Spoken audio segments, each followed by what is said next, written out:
अनेकांतवाद प्रणेता, अहिंसा के अग्रदूत, शासनपति श्रमण भगवान महावीर स्वामी को कोटि कोटि वंदन। श्रमण संघ के प्राण, आत्म दृष्टा, युग पुरुष, ध्यान योगी आचार्य सम्राट डॉक्टर श्री शिव मुनि जी महाराज एवं नवीन सोच के धनी उपाध्याय प्रवर संघ सेतु गुरुदेव श्री रविंद्र मुनि जी महाराज के परम पावन पवित्र चरणों में कोटि कोटि वंदन। प्रज्ञा महोदधि भव्य प्राणियों पर मति व श्रुत ज्ञान की वर्षा करने वाले उपाध्याय प्रवर गुरुदेव श्री जितेंद्र मुनि जी महाराज के परम पावन पवित्र चरणों में अनंत अनंत वंदन नमन। ऑनलाइन आगम वासना परिषद में पधारे सभी मुनिवृंद एवं रत्नाधिक साध्वी वृंद के चरणों में कोटि कोटि वंदन। उपस्थित सभी ज्ञान पिपासुओं की शुद्ध आत्मा को वंदन नमन। संयम मार्ग पर उत्तरोत्तर वृद्धि करने हेतु हमें जागृत व प्रेरित करने वाले संघ के सच्चे हितैषी के रूप में उपाध्याय प्रभु श्री जितेंद्र मुनि जी महाराज का सानिध्य हमें प्राप्त हो रहा है। आत्मा को ऊर्जावान बनाने हेतु गुरुदेव सत प्रयास कर रहे हैं। गुरुदेव की उदारता को, विशालता को संपूर्ण श्रमण संघ कोटि कोटि वंदन नमन करता है और आज की प्रत्यक्ष वंदना का लाभ ले रहे हैं। उत्तर भारत प्रवर्तनी महाश्रमणी शासन ज्योति गुरनी मैया श्री सुधा जी महाराज की सुशिष्या सरस्वती पुत्री पंजाब वीरांगना महासाध्वी श्री किरण जी महाराज आदि ठाना बारा आज की वंदना का लाभ ले रहे हैं।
आप सबके सुख साता है।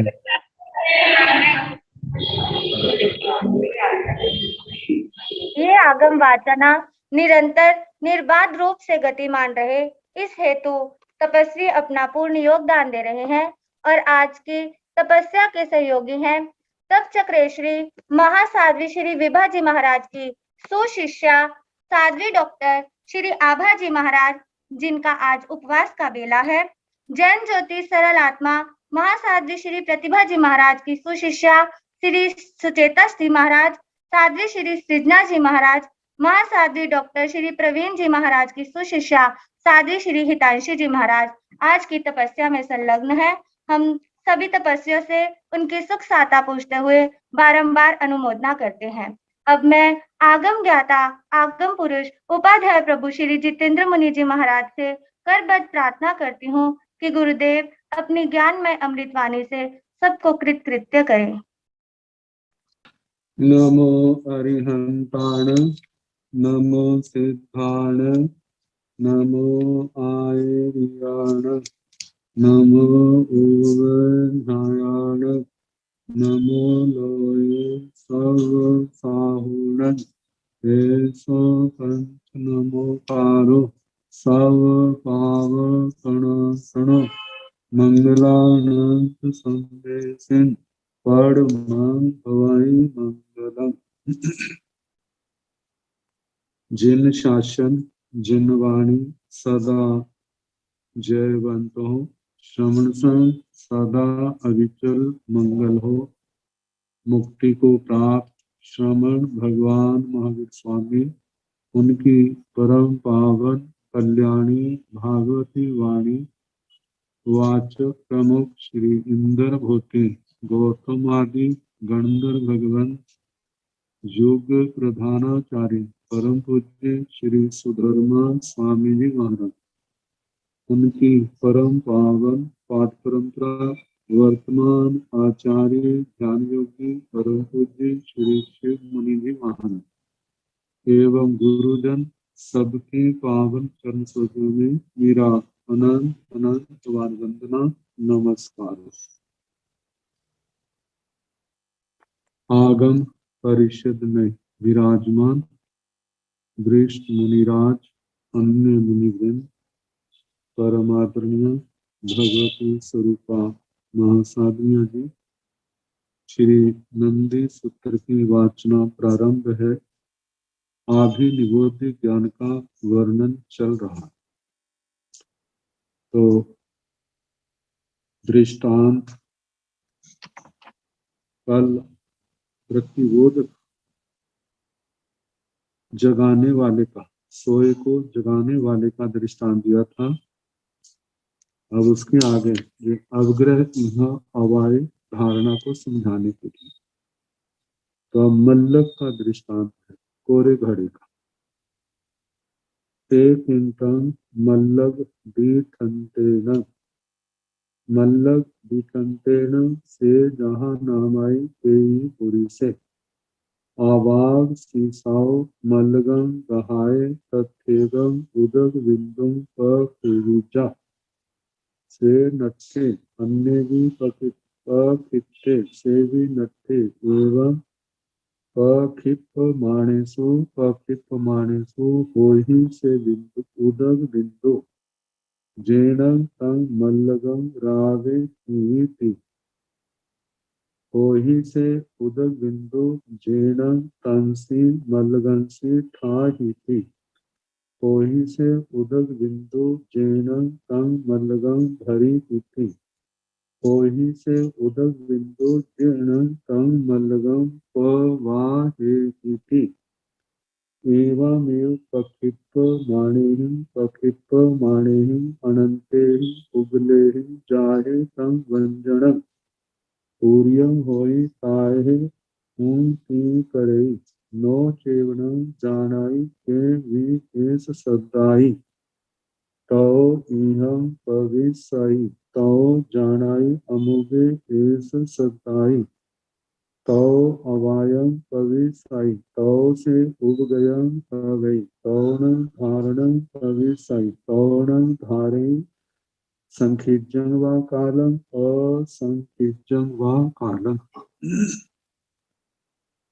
मल्लक का दृष्टांत, मल्लक पूरा कड़ा तो सेकिंतम मल्लक दिखंते, मल्लक इसके बाद मल्लक दृष्टांत का क्या स्वरूप है। तो मल्लक दिखंतेन, मल्लक दृष्टांत का स्वरूप सुनाते हुए कहा है, से जहां नाम आए तेरी पुरुष से, वह जथा नाम कोई पुरुष, आवाग सीसाओ मल्लगं, आवाग सीसाओ आपाक शीरष, वह स्थान जहां पर कच्चे कड़ों को अग्नि से पकाया जाता है।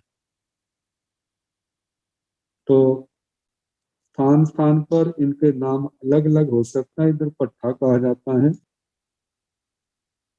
तो आपाक शीर्ष, वहां से मल्लगम कहाए कोरे घड़े को लेकर के, तथेगम उदक बिंदुम पक्षेविचा, जब निकाला जाता है अग्नि से गर्म होने के कारण बाहर रख देते हैं, बाहर की हवा से ठंडा हो जाता है, लेकिन उसके अंदर रूखापन तो रहता ही। तो जब साफ किया है, मिट्टी आदि जो थी सब निकाल दी, तो ठंडा होने पर उसके अंदर एक तथेगम उदक बिंदुम पखेविजा, पानी की कल्पना करो, एक पानी की बूंद गिरी जाए। जब पानी की बूंद गिरी, उसका नाम निशान मात्र भी दिखाई नहीं देता, उसी के अंदर समा जाती है। ऐसे नट्ठे, वह नष्ट हो, मतलब उसी के अंदर सूख गई। अन्य भी पकिते, से भी नट्ठे।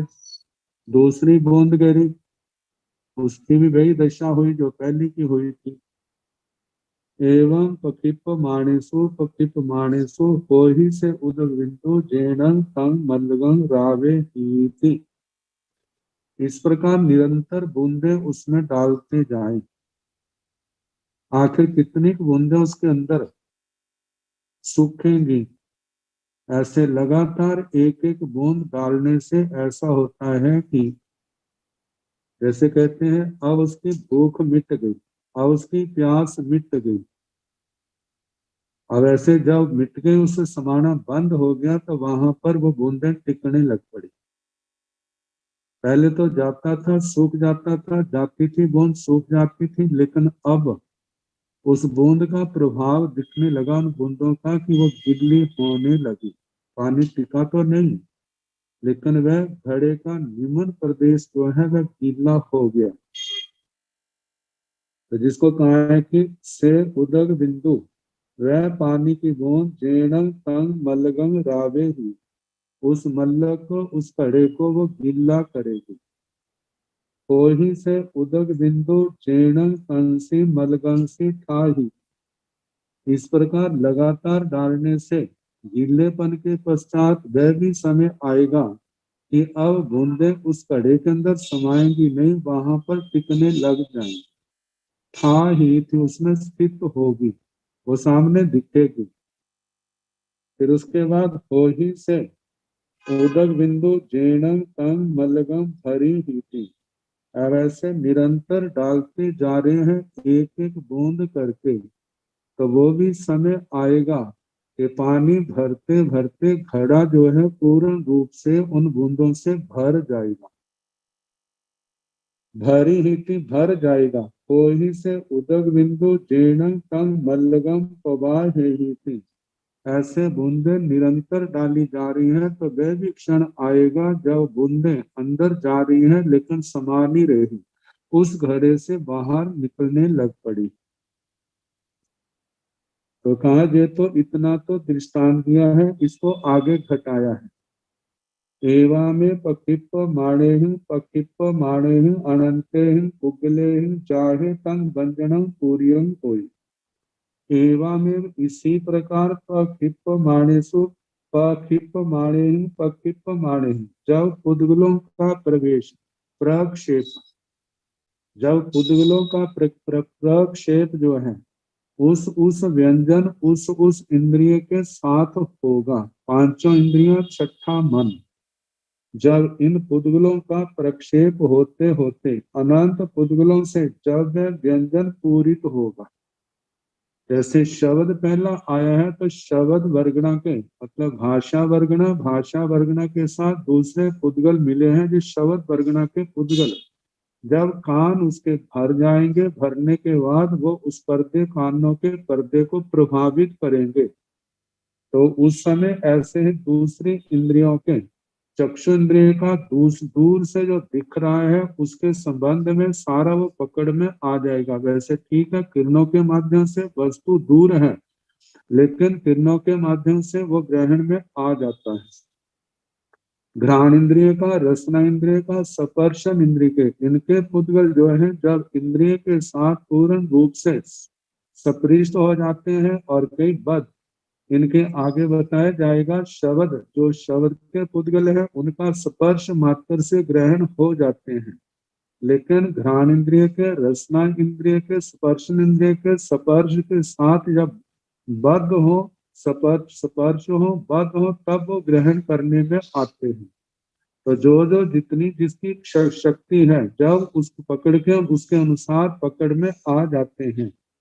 तो कहा वो व्यंजन उपकरण, इंद्रिय रूपी जो द्रव्य इंद्रिय का व्यंजन है पूरित भरा जाता है। चाहे हुमती करे, वो इंद्रिय प्रभावित होती है, इंद्रिय आत्मा से जुड़ी है, बीच में मन है, तो ऐसा आत्मा तक आवाज पहुंचने से चाहे तब हुमती करे, हुम ऐसा शब्द करता है।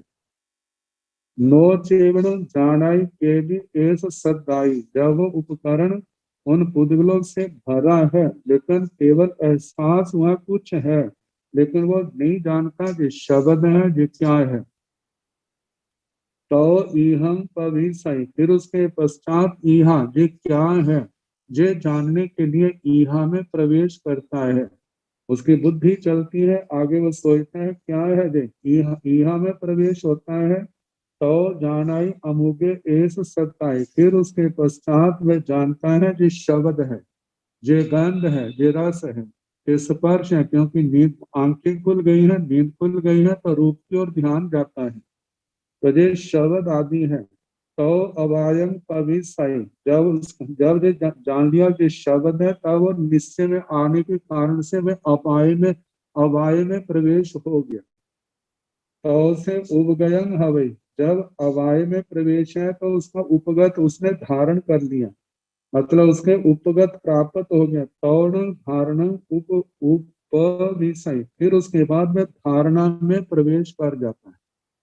क्योंकि अवाय जो है वो अंतर मुहूर्त है, उसके बाद वो धारणा में प्रवेश कर जाएगा। क्योंकि अंतर मुहूर्त तक से ज्यादा तो अवाय रहेगा नहीं, और उसके पश्चात जो संस्कार बनेंगे वो बुद्धि में स्थित हो जाएंगे। तौण धारी संकीर्जनवा कालम और संकीर्जनवा कालम, फिर वो जो धारणा में प्रवेश किया है, तो धारणा में आई हुई बात उसको धारण करता है संख्यात काल तक और संख्यात काल तक। इस प्रकार प्रतिबोधक और मल्लक कोरे घड़े के दृष्टांत से कैसे इंद्रियों के विषयों के पुद्गल इंद्रियों के साथ मतलब इनका स्पर्श होता है, बंद होता है, और कैसे वो ग्रहण में आते हैं, इस बात को बताया है। अब पांचों इंद्रियां छठे मन के संबंध में सबके अलग अलग दृष्टांत, जो पहले वर्णन आया मल्लक दृष्टांत के पश्चात, जिसको हम कह सकते हैं औभिक सामान्य, अब सबका अलग अलग। से जहां नामाय कई पुरी से अवतंग सद्दं सुनिजा, तेण सत्तोति उ कहिए, नो चेवन जानाई के वेश सताई, तो इहं पविसाई, तो जानाई अमुगे एस सद्दे, तौण अवायम पविसाई, तो से अवगयम हवई, तो धारणं पविसाई, तौण धारे संकीर्तनवा कालम असंकीर्तनवा कालम।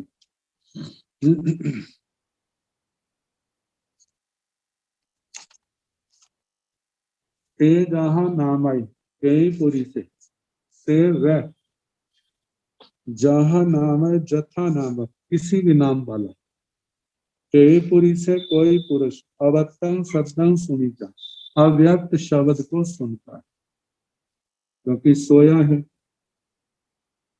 या कोई व्यक्ति अव्यक्त कहीं अपने ध्यान में है, किसी भी कार्य में लगा हुआ है, अचानक कोई शब्द उसके कानों में पड़ा, और शब्द पड़ा है किसका है उसको नहीं पता, शब्द को सुना, ग्रहण किया, तेन सद्दोति उगही, जे आवाज है, जे ग्रहण किया, अवग्रह। नो छेवण जानाई के वे सद्दाई, वह नहीं जानता ये शब्द आदि क्या है, किसका शब्द है। तो ईहम पविसाई, फिर उसके बाद ईहा में प्रवेश करता है, ये क्या चीज है। तो जानाई अमुगे एस सत्य, फिर वह जानता है जो अमुक शब्द है, ऐसे बोला जा रहा है। तौण अवायन पविसाई, जब उसने जान लिया कि ये शब्द है, तो ये निश्चय हो गया, निश्चय जो है अवाय है। तो से अवगयन हवाई, फिर उसके बाद अपगत होता, अपगत जानना जाता है। तो धारणा पर विषय, जब निश्चय हो गया, फिर वह धारणा में प्रवेश करता है। तौण धारी संखिजंगवा कालम और संखिजंगवा कालम, फिर उसके पश्चात वह जो शब्द उसने सुना है, निश्चय किया किसका शब्द है, क्या है, तो वह धारण करता है संख्यात काल तक और संख्यात काल तक। ये तो शब्द का, अब इसके आगे रूप का। से जहां नामाय कई पुरी से अवतंग रूपं पासित, तेणं रूपं थी वो कहिए, नो चेवण जानाई के वेश रूपं थी तो इहं पविसाई तो जानाई अमुगे एस रूपे थी तो अवायं पविसाई तो से उगयं भवे तो धारणं पविसाई तो न धारे संकेतंगवा कालम और संकेतंगवा कालम। अब रूप के संबंध में से जहां नाम है कई कई पुरुष है, वह जथा नाम कोई पुरुष कोई जीव अवतंग रूपं पासीजा अव्यक्त रूप को देखता है। कोई सामने रूप आया उसको देखा, तेन रूपं थी उगाही यह रूप है ऐसा उसने ग्रहण किया। नो चेवनं जाना के वेश रूपं थी, लेकिन वो जानता नहीं कि कौन है इसका रूप है। तो इहं पविसाई फिर बुद्धि पर जोर डालता है, इहा में प्रवेश करता है। तो जाना अमुगे एस रूपे थी, इहा में जब उसने पर्यालोचन विचार किया तो फिर वो जानने लगा जो अमुक रूप आदि अमुक वस्तु है। तो अवायं पविसई जब निर्णय हो गया निश्चय हो गया तो अवाय में प्रवेश करता है। तो से उपगयं भवे और उसके उपगत आत्मसात होता है। तो धारणा पविसई उसके बाद धारणा में प्रवेश करता है, वो संस्कार बन जाते हैं। तो धारे और संकेतन व कालम और संकेतन व कालम फिर उसके पश्चात धारणा में प्रवेश वह धारण करता है संख्यात काल अथवा असंख्यात काल तक उस बात को याद उसकी स्मृति का विषय बन जाए। से जहां नाम है, अब तीसरा गंध का से जहां नाम है के पुरी से अवतंग गंधं अघाईचा तेण गंधति उगहिए नो चेवण जानय के वेश गंधेति तो इहं पविसाई तो जानाई अमुगे एस गंधे तो अवायं पविसाई तो से उगयं भावे तो धारणं पविसाई तो न धारे संखेजंगवा कालम और संखेजंगवा कालम। अब गंध के संबंध में से जहां नाम आए कहीं पुरी से वह जथा नाम कोई पुरुष अवतंग गंधम अघाई अव्यक्त गंध उसके घ्राण इंद्रिय का विषय बने ग्रहण किया। तेण गंधति उगही उसके द्वारा पहले तो जो गंध है ऐसा ग्रहण किया गया अवग्रह हुआ। नो चेवण जाना के वेश गंध की, लेकिन वह नहीं जानता जो गंध है किसकी है कैसे। तो ईहा पर विषय फिर उसके बाद ईहा में प्रवेश करता है, किसकी गंध हो सकती है ये चिंतन का विषय। तो जाना अमुगे एस गंधे थी फिर उसके पश्चात में जानता है जो अमुक गंध है, फूल की गंध है लकड़ी की गंध है किसकी है जो जानता है। तो अवायं पविसे जब वो जान गया तो वे अवाय में प्रवेश करता है निश्चय हो गया। तो से उगयं हुई फिर वे उससे उपगत आत्मगत आत्म सात हुई। तो धारणा पर विषय उसके बाद धारणा में प्रवेश करता है। तो न धारे संकेत जंगवा कालम और संकेत जंगवा काल फिर उसके पश्चात धारण करता है संख्यात काल अथवा असंख्यात काल। अब इसके आगे रस का विषय से जहां नामाय कई पुरी से अवतंग रसंग आसाई जा तेन रसोति उगहिए नो चेवण जानाई के वेश रसे की तो इहं पविसाई तो जानाई अमुगे एस रसे तो अवायं पविसाई तो से उगयं हवई तो धारणं पविसाई तो धारे संकीर्तन व कालम असंकीर्तन व कालम। वह जथा नाम कोई पुरुष से जहां नामाई के पुरी से अवतंग अवतंग रसंग आसाइजा वह जथा नाम कोई पुरुष अव्यक्त रस का आस्वादन ले। तेण रसोति उगही जब पदार्थ का जीवा से स्पर्श हुआ है तो उसने उस रस को ग्रहण किया। नो चेवनंग जाना के वेश रस से की पहले तो ये होता है नहीं जानता जो रस कौन सा। तो इहं पविसाई तो जाना इहा में प्रवेश करता है पर्यालोचन विचार करता है कि किसका रस है। तो जाना अमुगे एस रस है फिर मैं जानता है अमुक का रस है। तो अवायं पविषय फिर उसके अवाय निश्चय होता है अवाय में प्रवेश करता है। तो से उपगयन हवई, उसके बाद उपगत होता है आत्म साथ। तो धारणा पर विषय, उसके पश्चात धारणा में प्रवेश करता है। तौण धारे संकीर्तन कालम और संकीर्तन कालम, उसके पश्चात वह धारण करता है संख्यात काल तक और संख्यात काल तक। आगे स्पर्श इंद्रिय का से जहां नामय कई पुरी से अवतम फासम पड़ी संवेचा तेणु फासेति उगही नो चेवण जाने के बेस फासौती तो इहं पविसई तो जानाई अमुगे एस फासे तो अवायं पविसई तो से उबगयं हवे तो धारण पविसई तौण थारे संकेतंगवा कालम असंकेतंगवा कालम से जहां नामाय कई पुरी से अवतम फासं पड़ी संवेदिता, वह जथा नाम कोई पुरुष अव्यक्त स्पर्श का संवेदन करता है, अनुभव करता है। तेणु फासेति उगही, उसने ऐसा ग्रहण किया कि जो स्पर्श है।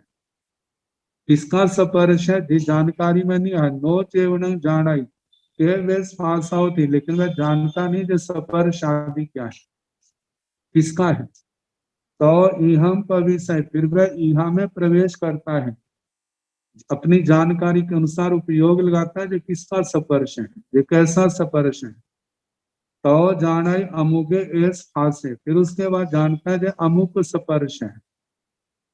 तो अवायम पविषय, फिर उसके बाद अवाय में प्रवेश करता है। तो से उपगयम भवे, फिर उससे उपगत आत्म सात होता है। तो धारण पविषय, फिर उसके बाद धारणा में प्रवेश करता है। तौण धारे संकेतन कालम असंकेतन कालम, उसके पश्चात वो धारण करता है संख्यात काल अथवा असंख्यात काल। छठा मन का से जहाँ नामाय के पुरी से अवतम सुमिण पासी जा तेण सुमिणोति उगहिए नो चेवण जानाई के वे सुमिणे थी तो इहं पविसाई तो जानाई अमुगे ए सुमिणे तो अवायं पविसाई तो से उगयम होई तो धारणं पविसाई तो धारे संकेतं वा कालम असंकेतं वा कालम सेतं मल्लग दिठंतेण से जहाँ नामाय कई पुरी से, वह जथा नाम कोई पुरुष अवतम सुमिणं पासीजा अव्यक्त स्वप्न को देखता है।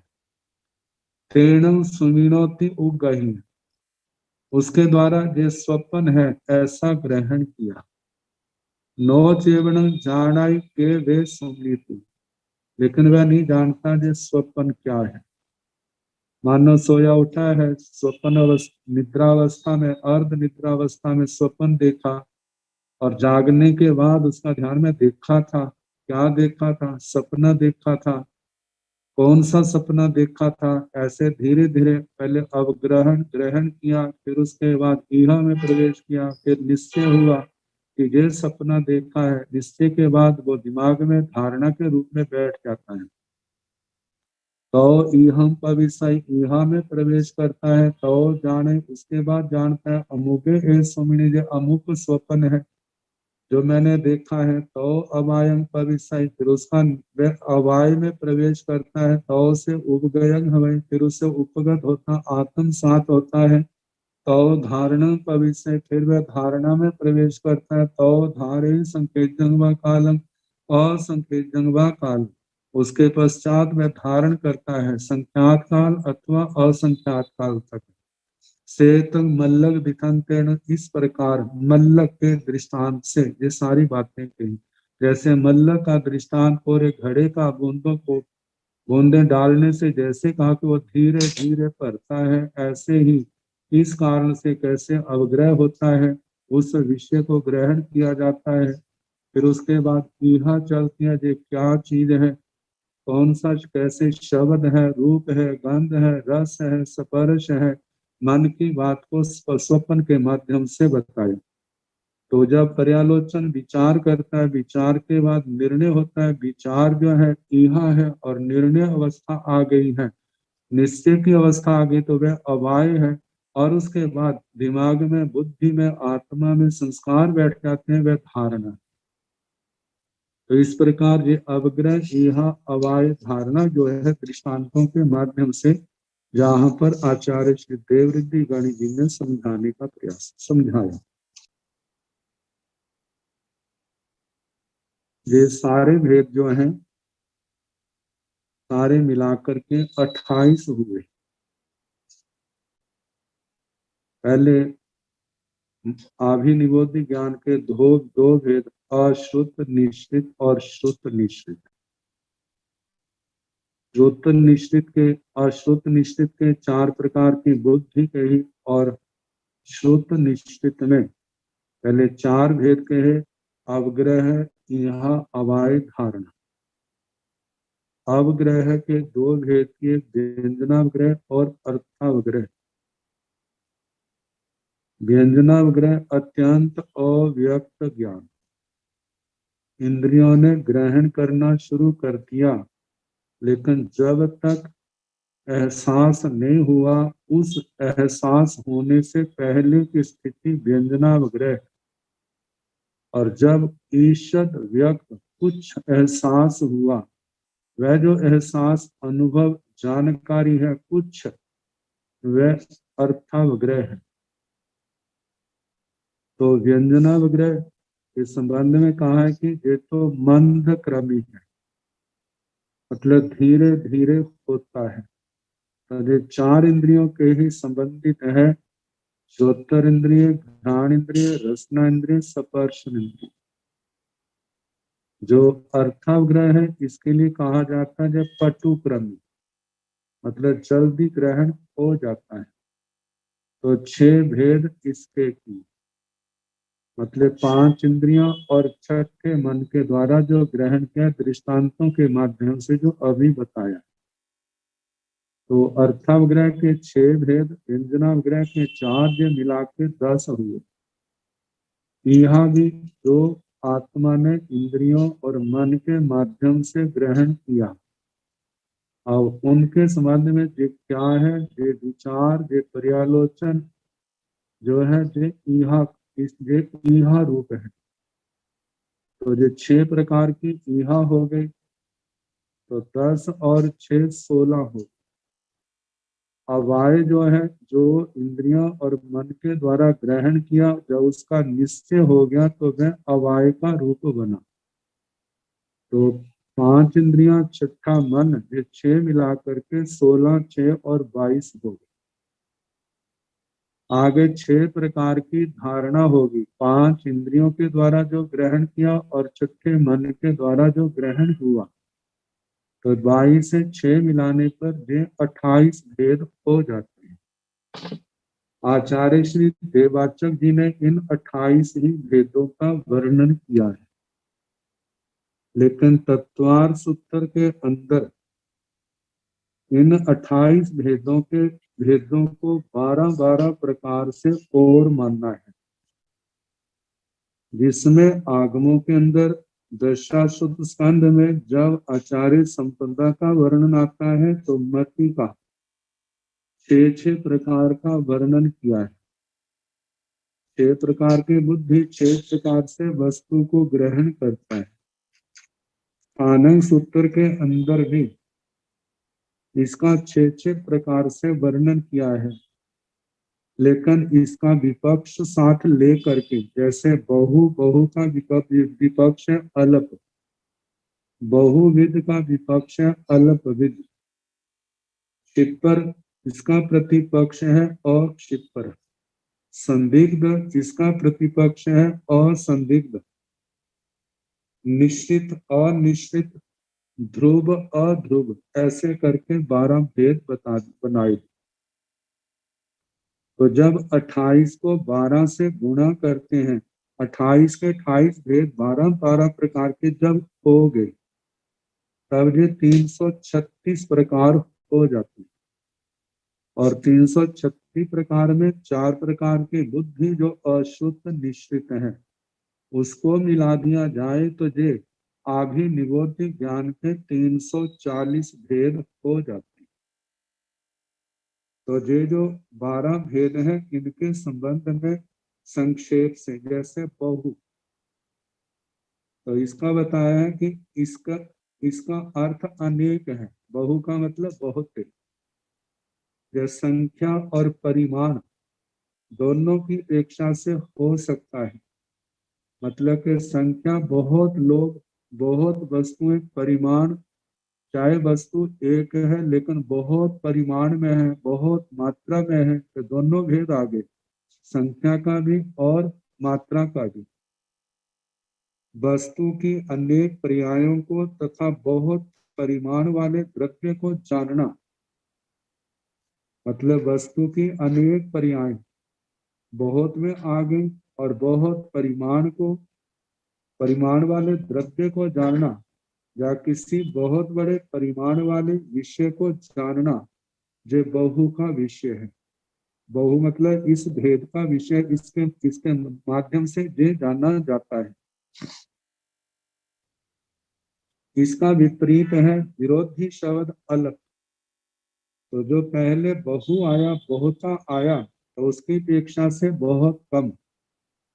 किसी एक ही विषय को या एक ही पर्याय को स्वल्प मात्रा में जानना, तो ये अल्प का विषय हो गया। तो ये दो हो गए, बहु और अल्प। तीसरा और चौथा है बहुविध और अल्पविध। बहुविध में आता है किसी एक ही द्रव्य को या एक ही वस्तु को या एक ही विषय को बहुत प्रकार से जानना। जैसे हमारे आता है द्रव्य की दृष्टि से जानना, क्षेत्र की दृष्टि से जानना, काल की दृष्टि से जानना, भाव की दृष्टि से जानना। पौद्गलिक वस्तु है तो वर्ण की दृष्टि से जाना, वर्ण, गंध, रस, स्पर्श की दृष्टि से जानना। वर्ण भी काला है, नीला है, लाल है, पीला है, सफेद है, ऐसे कितने बन जाते हैं।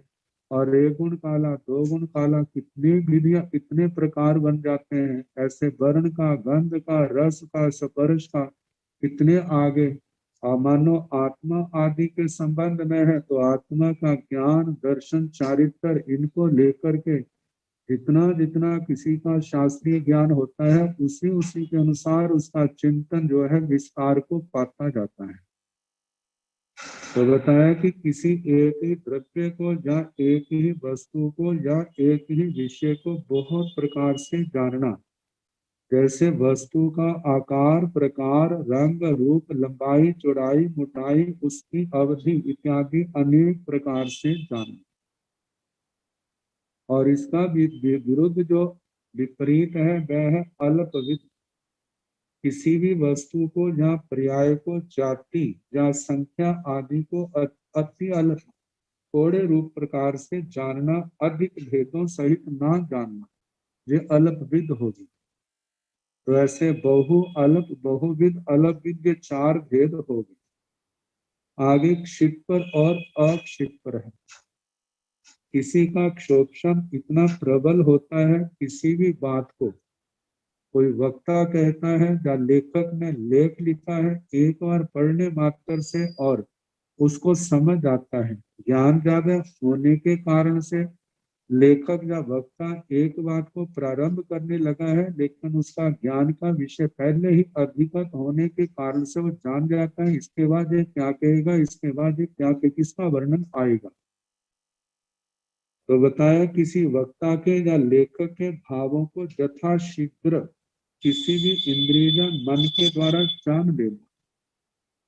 स्पर्श इंद्रिय के द्वारा अंधकार में भी व्यक्ति को या वस्तु को पहचान लेना। कई बार ऐसा होता है कि जैसे कोई व्यक्ति संत आदि ऊपर बैठे हैं, कोई पौड़ियों में आ रहा है और उसने व्यक्ति को देखा नहीं, लेकिन उसकी आवाज आदि को सुन करके एकदम जान जाते फलाने व्यक्ति की आवाज है, फलाना व्यक्ति, तो एकदम जान लेना। तो जो क्षिप्र का विषय है। आगे अक्षिप्र है, यह है जल्दी नहीं जानना। क्षोभशम की मंदता, कमजोरी के कारण ऐसा होता है। क्षोभशम की मंदता से या विक्षिप्त उपयोग से, मतलब मन स्थिर ना होने से, मन टिकता नहीं है, ध्यान लगता नहीं है, ऐसी अवस्था में किसी भी इंद्रिय या मन के विषय को अनभ्यस्त बिना अभ्यास की अवस्था में कुछ विलंब से जानना। यथाशीघ्र नहीं, टाइम लग जाता है। तो ये अक्षिप्र का मतलब। आगे अनिश्चित और निश्चित 7वां 8वां भेद है, जिसमें बताया है कि एक तो सूक्ष्म प्रबल है, बिना किसी के सहारे से जान जाते हैं। जैसे मानो किसी की आंखों की ज्योति ठीक है तो उसको देखने के लिए, पढ़ने के लिए उपनेत्र, चश्मे आदि की आवश्यकता नहीं पड़ती। और जिसकी कमजोर है तो उसको पढ़ने के लिए आवश्यकता पड़ती है चश्मे की। मानो किसी के कानों की शक्ति कमजोर है तो उसको सुनने के लिए मशीन की आवश्यकता पड़ती है। यदि मानो कान ठीक है तो उसको सुनने के लिए किसी यंत्र की आवश्यकता नहीं होती।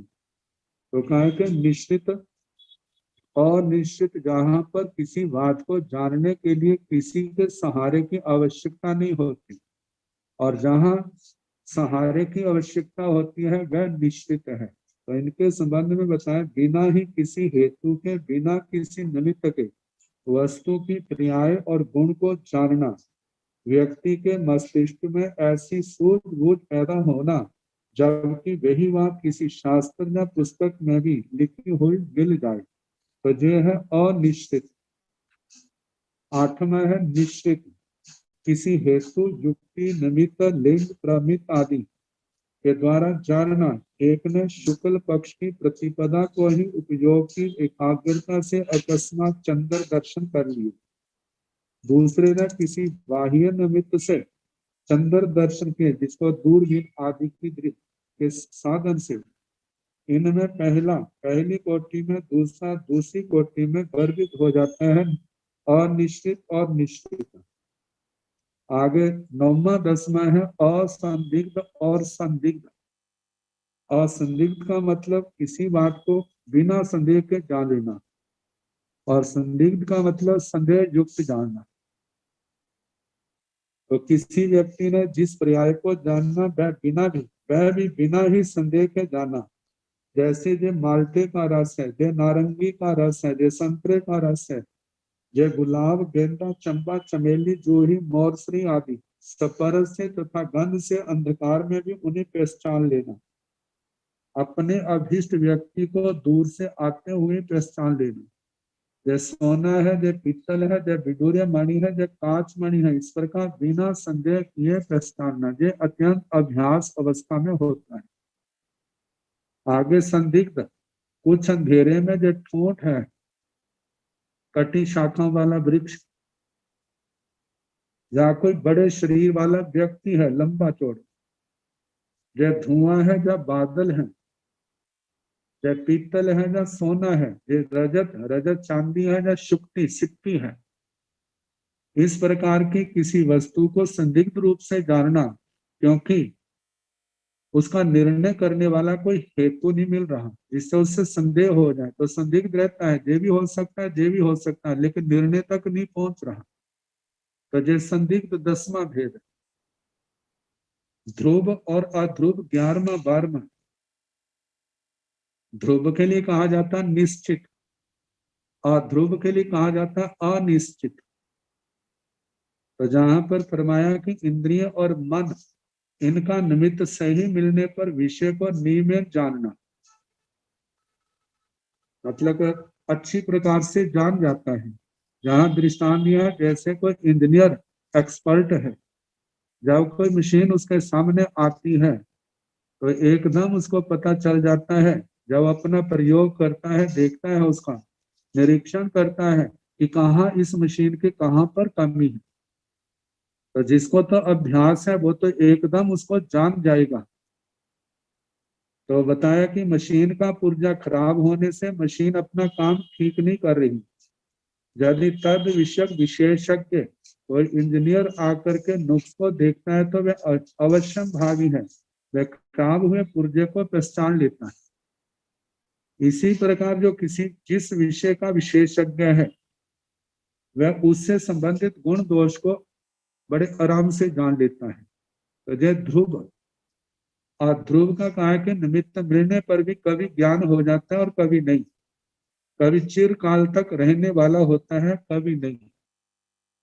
तो ऐसे जो 12 भेद कहे, तो इनमें 6 जो है बहुविध, क्षिपर, अनिश्चित, असंदिग्ध और ध्रुव। ये तो विशिष्ट है। जब ज्ञानावरणी कर्म का क्षोभशम होगा तब ये लब्धियां आत्मा को प्राप्त होती हैं। जब इस ज्ञानावरणी कर्म के क्षोभशम में मंदता होती है तब इन विशिष्ट लब्धियों से वंचित रहना पड़ता है, तो इनसे वो विपरीत आ गई। तो बताया कि इनमें जो विशिष्ट है, विशिष्ट क्षोभशम उपयोग की एकाग्रता और अभ्यस्तता, अभ्यास दशा, ये असाधारण कारण है। और जो दूसरे अल्प, अल्पविद, अक्षिपर, निश्चित, संदिग्ध और अध्रुव है, इनसे होने वाले ज्ञान में क्षोभशम की मंदता है। उपयोग में एकाग्रता का अभाव है, जिसके लिए कहा है कि उपयोग की विक्षिप्तता, अनभ्यस्तता, अभ्यास नहीं होना, ये अंतरंग असाधारण कारण है।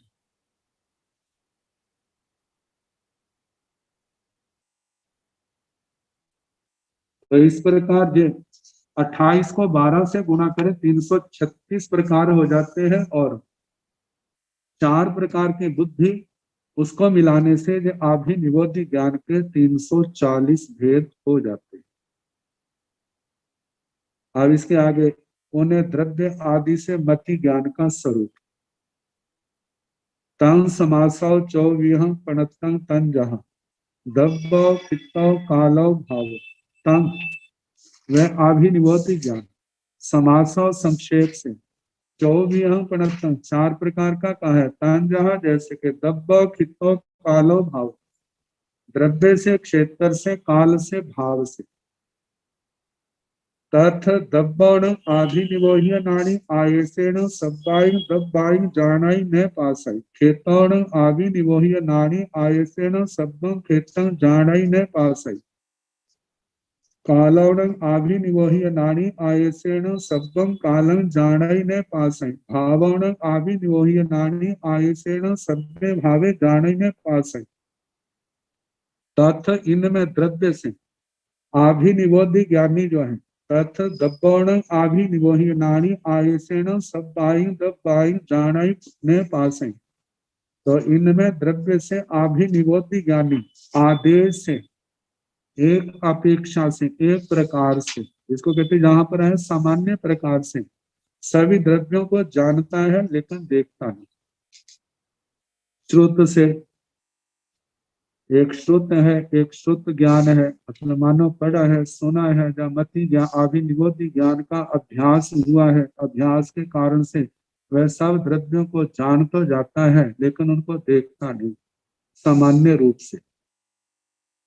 खेतोण आभिनिवोह्य नाणी आयसेण सब्बं खेतं जानाई ने पास, क्षेत्र की अपेक्षा से आभिनिवोधि ज्ञानी सामान्य रूप से सारे क्षेत्र को जानता है लेकिन देखता नहीं। जैसे कह देते हैं कि सब द्रव्यों को जानता है, देखता है, सब द्रव्यों को जानता है द्रव्य की अपेक्षा से, या सामान्य रूप से धर्मास्तिकाय, अधर्मास्तिकाय, आकाशास्तिकाय, काल, जीवास्तिकाय, पुद्गलास्तिकाय, इसमें देखा जाए तो सारे द्रव्य आ जाते हैं, लेकिन इन द्रव्यों की पर्याय कहाँ जानते, सब पर्यायों को कहाँ जानते। ये सारी पर्याय जो है आभिनिवोधि ज्ञान का विषय नहीं बनती। और दूसरी बात है कि ये देखा जाए तो वैसे तो जानते हैं लेकिन चक्षु इंद्रिय के द्वारा, बाकी इंद्रियों के द्वारा इनका प्रत्यक्ष एहसास सभी का कहाँ होता है। तो इसलिए कहा जाता है कि सब द्रव्यों को जानते हैं, देखते नहीं। क्षेत्र की अपेक्षा से सारे क्षेत्र को जानते हैं, देखते नहीं, लेकिन कह देते हैं कि ये क्षेत्र 14 रज्जु प्रमाण है। अधोलोक, मध्य लोक, ऊर्ध्व लोक है। अधोलोक है तो 7 रज्जु से अधिक इसका क्षेत्र प्रमाण है, और मध्य लोक 1800 योजन प्रमाण मोटाई वाला है। ऊर्ध्व लोक जो है कुछ कम 7 रज्जु प्रमाण है, लेकिन सारा जो है इतना जानते हैं, जो सुना है उसके अनुसार, लेकिन देखते नहीं, दृष्टि का विषय नहीं बनता। कालन आभिनिवोह्य नानी आयतेन सब्बं कालं जानाईने पासै। काल की अपेक्षा से आभिनिवोध्य ज्ञानी एक सामान्य रूप से सारे काल को जानता है लेकिन देखता नहीं। भावन अभिनिवोह्य नानी आयसेन सभ्य भावे जानाईने पासै। भाव की अपेक्षा से अभिनिवोध ज्ञानी जो है आदेश सामान्य रूप से सब भावों को जानता है लेकिन देखता नहीं। जहां पर आचार्य श्री देवाचल जी ने कहा कि जानता है देखता नहीं, लेकिन भगवती सूत्र में भी अभिनिवोध ज्ञान का वर्णन किया है। तो वहां पर तो लिखा है कि जानाई पासे, जानता है देखता है। तो वो श्रुत के हिसाब से, अनुभव के हिसाब से सामान्य और विशेष की अपेक्षा से ही कहा है। तो कहा जी अपेक्षा भेद है, उसकी अपेक्षा से इन शब्दों का प्रयोग किया। अभिनिवोध ज्ञान का उपसंहार, उगह इह अवावय धारणा एव हुंति चत्तारि अभिनिवोह्य नानस ध्येय वस्तु समासेन। अभिनिवोह्य नानस, अभिनिवोध ज्ञान के ध्येय वस्तु भेद विकल्प समासेन संक्षेप से, ये हुंति चत्तारि, ये चार होते। उगह इह अवाय धारणा एव, अवग्रह इह अवाय और धारण। अत्थान उगहनम्य उगहो तह व्यालने इहा भव सायम्य अभाव धरण गुण धारण विद्धि। ताकि अत्थान उगहनम्य, इंद्रियों के द्वारा मन के द्वारा अर्थ का ग्रहण जो है उसको अवग्रह कहा है। तह व्यालने इहा, व्यालने अर्थों का पर्यालोचन करना, अर्थों के संबंध में जो विषय है, जैसे कि विषय पदार्थ है, तत्व है, द्रव्य है, उनके गुण है, उनके पर्याय है, इनके संबंध में पर्यालोचन विचार करना इहा है। व्यवसाय में अभाव, व्यवसाय में अर्थों के निश्चय को, निर्णय को अवाय कहा जाता है। धारण पूर्ण धारण विद्धि, इनका धारण करना, अर्थ धारण अर्थों की अव्युच्युति, समृद्धि, वासना, ये जो पहले बताया था इसको धारणा कहते हैं। अब इसके आगे इनके समय के संबंध में आएगा और कुछ शेष वर्णन और है, उसका आगे जैसे समय होगा सुनाने का प्रयास किया जाए। नमो अरिहंताण, नमो सिद्धाण, नमो आयरियाण, नमो उवधायाण, नमो लोये सब साहुण, केशो पंच नमो कारो सब पाव पणसणो मंगलानंद संदेशी पड़ हवाई मंगलम। श्री चतारी मंगलारि हंता मंगलम, सिद्धा मंगलम, साहु मंगलम, केवली नतो धम्मो मंगलम। चतारी लोकोत्तमारि हंता लोकोत्तमा, सिद्धा लोकोत्तमा, साहु लोकोत्तमा, केवली नतो धम्मो लोकोत्तमो। चतारी शरणं प्रवज्जामि अरिहन्ते, शरणं प्रवज्जामि सिद्धे, शरणं प्रवज्जामि साहु, शरणं प्रवज्जामि केवली पनातं धम्मं, शरणं प्रवज्जामि। चार शरणे सुख करने, दुख करने, मंगल करने और शरणानिधि कोय, जो भाव प्राणी आश्रय है।